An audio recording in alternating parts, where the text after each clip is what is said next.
আমরা দেখেছি শিবিরের সেক্রেটারি, তারপর জকসুর জিএস একটি পক্ষ হয়ে সাংবাদিকদের উপর হামলা নেতৃত্ব দিয়েছে। আজকে এই শান্তিপূর্ণ ক্যাম্পাসে দেখলাম পরিকল্পিতভাবে সাংবাদিকদের উপর হামলা করেছে প্রথম আলো সাংবাদিক অনু, বাংলাদেশ প্রতিদিনের সাংবাদিক মিলন সহ অনেকের উপর নেককারজনক হামলা করেছে। জায়গা দিনের সাংবাদিকের উপর হামলা করা হয়েছে, বাসের সাংবাদিকের উপর হামলা করা হয়েছে। আমরা জগন্নাথ বিশ্ববিদ্যালয় ছাত্র দল আমাদের নেতা কর্মীদের অনুরোধ করেছি, আমরা কোনো ধরনের সাংবাদিকদের উপর কোনো ধরনের নেককারজনক আচরণের ধারে কাছে আমরা যাব না। আমাদের কর্মীবৃন্দ অত্যন্ত ধৈর্য সহকারে নিচে অবস্থান করেছে। আমরা মাননীয় উপাচার্য, প্রক্রিয়াল বডি এবং সবাইকে অবহিত করার পরেও ওনারা ব্যবস্থা নিতে বিলম্বিত করেছেন। ক্যাম্পাসকে অস্থিতিশীল করার জন্য সুপরিকল্পিতভাবে ঘটনা ঘটিয়েছেন। আমরা দেখেছি শিবিরের সেক্রেটারি, তারপর জকসুর জিএস একটি পক্ষ হয়ে সাংবাদিকদের উপর হামলা নেতৃত্ব দিয়েছে। আমরা দেখেছি প্রক্টর মহোদয়কে অনুরোধ করার পরে উপরে গিয়েছেন, এরপর একের পর এক আহত হয়ে সাংবাদিক বৃন্দদেরকে নিচে আনা হয়েছে। আমরা বলতে চাই, প্রক্টর মহোদয়ের উপস্থিতিতে এ ধরনের হামলা প্রশাসনের ব্যর্থতাকে প্রমাণ করে। আমাদের এই সরকারকে অস্থিতিশীল করার জন্য একটি পক্ষ সুপরিকল্পিতভাবে ডিসি সহ প্রক্টর মহোদয় সহ যেভাবে ক্যাম্পাসকে অস্থিতিশীল করছে, আমরা একটি অশনি সংকেত দেখতে পাচ্ছি। প্রিয় সাংবাদিক ভাইয়েরা, সাংবাদিক সংগঠন একটি নিরপেক্ষ সংগঠন। এখানে যে কারো হস্তক্ষেপ অত্যন্ত ন্যাক্কারজনক। হামলা, সন্ত্রাসী কর্মকাণ্ড, এ জাতীয় সন্ত্রাসী কর্মকাণ্ড যারা করে তারা ক্যাম্পাসকে সুপরিকল্পিতভাবে অস্থিতিশীল করতে চায়। তা আমরা 5 তারিখে দেখেছি, রাজশাহী বিশ্ববিদ্যালয়ে আম্মারের নেতৃত্বে দেখেছি। এখন জগন্নাথ বিশ্ববিদ্যালয়ে এ জাতীয় হামলা যারা করে তারা ক্যাম্পাসকে, জকসুর জিএস ক্যাম্পাসকে অস্থিতিশীল করতে চায়। প্রিয় সাংবাদিক ভাই বোনেরা, আপনারা দেখেছেন প্রথম আলো সাংবাদিক, বাংলাদেশ প্রতিদিনের সাংবাদিক, বাসের সাংবাদিক, জায়গায় দিনের সাংবাদিকের উপর হামলা হয়েছে। আমরা এটি তদন্ত কমিটি গঠনের মাধ্যমে এটি দ্রুত বিচার চাই। আমরা দেখেছি প্রশাসন ব্যর্থতার পরিচয় দিয়েছে। এই অথর্ব প্রশাসন, এই প্রশাসনের এই ধরনের আচরণকে আমরা ন্যাক্কারজনকভাবে ঘৃণা প্রকাশ করি। আমরা সকালে দেখেছি সম্পূরক বৃত্তি আদায়ের উদ্দেশ্যে গণ অধিকার পরিষদের সংগঠন ছাত্র অধিকার পরিষদ তারা একটি মানববন্ধনের মতো প্রতিবাদ জানিয়েছে। সেখানে এই সম্পূরক বৃত্তি সাধারণ শিক্ষার্থীদের যৌক্তিক দাবি, সেই দাবিকে ভিন্ন খাতে প্রবাহিত করার জন্য সাংবাদিকদের উপর হামলা করা হয়েছে। আমরা বলতে চাই, যদি আমাদের সাধারণ শিক্ষার্থীদের সম্পূরক বৃত্তি আদায় না করতে পারেন, তাহলে ক্যাম্পাসকে অস্থিতিশীল করতে কিভাবে পারেন? এটি অত্যন্ত ন্যাক্কারজনক এবং লজ্জার। প্রিয় সাংবাদিক ভাইরা, সাংবাদিক সমিতি দখলের চেষ্টা এবং সাংবাদিক সম্মতি দখলের উদ্দেশ্যে সাংবাদিকদের উপর হামলা, প্রথম আলোর অফিসে হামলা, আগুন দেওয়া, ডেইলি স্টারের উপর হামলা এবং আগুন দেওয়া, এগুলো সব দুষ্কৃতিকারীদের অংশ।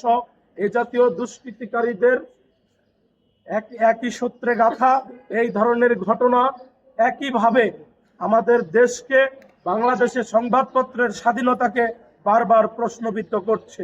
প্রিয় ভাইয়েরা, আমরা মববাজির বিরুদ্ধে ধৈর্য, মববাজির বিরুদ্ধে সহমর্মিতা, মববাজির বিরুদ্ধে শান্তি শৃঙ্খলার যে রাজনীতি সারা বাংলাদেশে বাংলাদেশ জাতীয়তাবাদী ছাত্রদল করেছে, জগন্নাথ বিশ্ববিদ্যালয়ের মববাজির বিরুদ্ধে আমাদের ছাত্রদলের নেতাকর্মী বৃন্দ যে অপরিসীম ধৈর্যের পরিচয় দিয়েছে, আমরা সেক্ষেত্রে আমাদের ছাত্র দলের নেতাকর্মীদেরকে ধন্যবাদ এবং কৃতজ্ঞতা জানাই। এবং সহমর্মিতা, সহনশীলতার যে রাজনীতি আমাদের ছাত্র দলের নেতৃবৃন্দ করছে, আমি তার জন্য অবশ্যই গর্ববোধ করছি। আমাদের নেতৃবৃন্দ, আমাদের সাধারণ শিক্ষার্থী সহ জগন্নাথ বিশ্ববিদ্যালয় ছাত্র দলের এই ধরনের সহনশীল আচরণকে ভবিষ্যৎ বাংলাদেশে গণতান্ত্রিক উত্তরণের জন্য একটি মাইল ফলক হবে বলে আমরা আশাবাদ ব্যক্ত করি। আমরা কাজ করে যাচ্ছি এবং সুন্দর আগামী দেশ তারেক রহমানের যে গণতান্ত্রিক বাংলাদেশ নির্মিত হয়েছে, ভোটের মাধ্যমে যে নির্বাচিত যে সুষ্ঠু গণতান্ত্রিক ব্যবস্থা ফিরে এসেছে, আমরা চাই সুন্দর প্রত্যেকটি ক্যাম্পাসে সারা বাংলাদেশে গণতান্ত্রিক পরিবেশ অব্যাহত থাকে। এই জন্য 5ই আগস্টের পরবর্তীতে প্রত্যেকটি ক্যাম্পাসে আমরা মুক্তধারার ছাত্র রাজনীতি করতে গিয়ে সকল সাংবাদিকদের সমান স্বাধীনতা ভোগ করার জন্য আমরা চেষ্টা করে যাচ্ছি এবং সামনের দিনেও সকল ক্রিয়াশীল ছাত্র সংগঠনগুলো এবং সকল সাংবাদিক সমিতি, রিপোর্টার সিরিজ এবং প্রেস ক্লাব সবাই যেন তাদের নিরপেক্ষতা বজায় রেখে তাদের মুক্ত চর্চা বিদ্যমান থাকে, সেজন্য আমরা চেষ্টা করে যাচ্ছি। এরই অংশ হিসেবে গত সাংবাদিক নির্বাচিত সাংবাদিক সমিতির পরবর্তীতে সাংবাদিক সমিতির ম্যাচ হওয়ার পরবর্তীতে 5ই আগস্ট এবং পরবর্তীতে যেই সাংবাদিক সমিতি হয়েছে এবং পরবর্তীতে এই 12 তারিখের নির্বাচনের পূর্বেই যেই সাংবাদিক সমিতির ম্যাচ শেষ হয়েছিল, সেটি নির্বাচনের তফসিল ঘোষণা করেছেন বর্তমান নির্বাচন কমিশন। যেই নির্বাচন কমিশন আপনার গঠিত হয়েছে, সেই নির্বাচন কমিশন নিয়ে পূর্বেও যখন 5ই আগস্টের পূর্বেও যখন সাংবাদিক সমিতি গঠন করা হয়েছিল, তখনও এটা বিতর্কমূলক ছিল। এক পক্ষের একটি ভিন্ন মত ছিল, যারা এই সাংবাদিক সমিতিকে বিরুদ্ধে অবস্থান নিয়েছিল এবং সাংবাদিক সমিতির 2টা ভাগ আমরা এই ক্যাম্পাসে বহুদিন ধরে দেখে আসতেছি। আপনারা যারা আছেন, সাংবাদিক সমিতির যে বিমুক্তীকরণ, এটা আপনাদের সবাই জানা। তো আমরা 5ই আগস্টের পরবর্তীতে এবং পরবর্তীতে এই সরকারের 12ই ফেব্রুয়ারি নির্বাচনের পরবর্তীতে দেশনায়ক তারেক রহমানের সরকার গঠিত হওয়ার পরে আমরা চেয়েছি প্রত্যেকটি ক্রিয়াশীল ছাত্র সংগঠনগুলো, প্রত্যেকটি সাংবাদিক ইউনিটগুলি নিরপেক্ষভাবে সবাইকে সবাই একসাথে মিলেমিশে থাকুক, আমরা এটা চেয়েছি। তো পূর্ববর্তী মুহূর্তে বিশেষ একটি সাংবাদিক সমিতিকে এক ধরে করার জন্য বিশেষ প্রক্রিয়ায় বিশেষভাবে পূর্বের গঠনতন্ত্র পরিবর্তন করে নতুন গঠনতন্ত্র তৈরি করে এবং এক ব্যক্তি কারোর সাথে না বুঝে, যে বিদ্রোহী যে গ্রুপে আছে সাংবাদিক সমিতি, তাদের সাথে না বুঝে তারা একটি নির্বাচনী নীতিমালা প্রণয়ন করে এবং তারা তফসিল ঘোষণা করে। আমরা সাংবাদিক, তিনি সম্মানিত শিক্ষক আছেন নির্বাচন কমিশনের দায়িত্বে, ওনাকে আমরা অনুরোধ করেছি, আমাদের সম্মানিত ভিসি মহোদয়কে অনুরোধ করেছি যে ওনারা যেন পদক্ষেপ নিয়ে, আমরা এটা আমাদের দায়িত্ব না, আমাদের কোনো ছাত্র সংগঠনের দায়িত্ব না, যেন সাংবাদিক সমিতির কোনো কার্যক্রমে আমাদের হস্তক্ষেপ করে। সাংবাদিকদের নেতৃত্ব সাংবাদিকদের দেবে, সেজন্য আমরা সাংবাদিক বিসি স্যার এবং প্রক্টর স্যার এবং আমাদের নির্বাচন কমিশনকে বলেছি, আপনারা তফসিল ঘোষণা করার আগে সবাইকে নিয়ে বসে সুন্দর নির্বাচন কমিশন গঠন করে সুন্দর নীতিমালার দ্বারা সাংবাদিক সমিতি পরিচালিত হয়।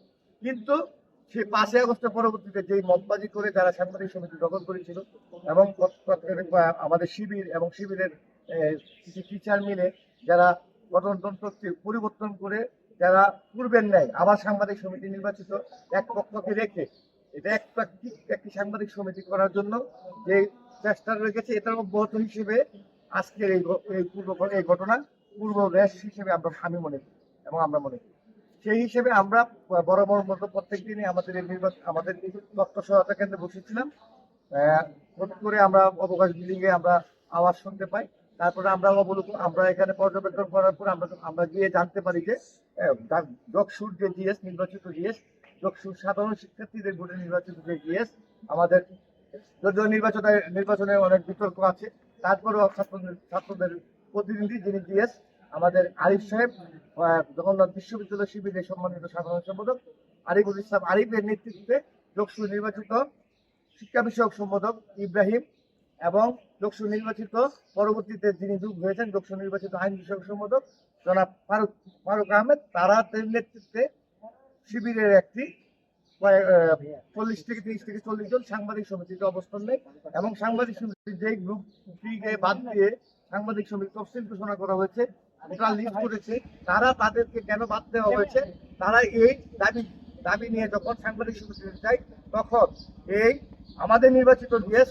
শিবিরের সেক্রেটারি এবং ছাত্র সংসদে নির্বাচিত একজন সম্পাদকের নেতৃত্বে 20 থেকে 30 জন শিবিরের ছাত্রী এবং দেশীয় অস্ত্র নিয়ে তারা এইসব